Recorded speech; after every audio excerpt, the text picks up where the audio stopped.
আহমদ ওয়ানসুল্লাহ রাসুল করিম আম্মাবাদ। সম্মানিত দর্শকবৃন্দু, আসসালামু আলাইকুম রহমতুল্লাহ বরকাত। আল্লাহ পাক সূরা কদরে বলতেছেন, ওমা আদরাকা মা লাইলাতুল কদর। তার প্রিয় হাবিবকে বলতেছেন, হে নবী, তুমি কদর সম্পর্কে কি তোমার জানা আছে? কদরটা কি? আল্লাহ পাক পক্ষান্তরে উত্তর দিচ্ছেন, লাইলাতুল কদরে খায়রুম মিন আলফি শাহর।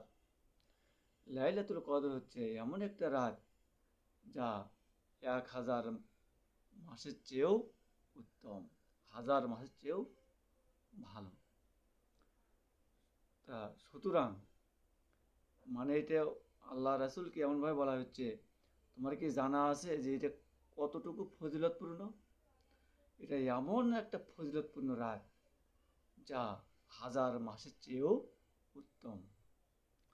আর এই রাত, এই রজনী সব সময়ই আসে না, বছরে একবার। তোমার এটা কি জানা আছে? এভাবে আল্লাহ রাসূলকে বলা হচ্ছে। আশা করি আমরা বুঝতে পেরেছি।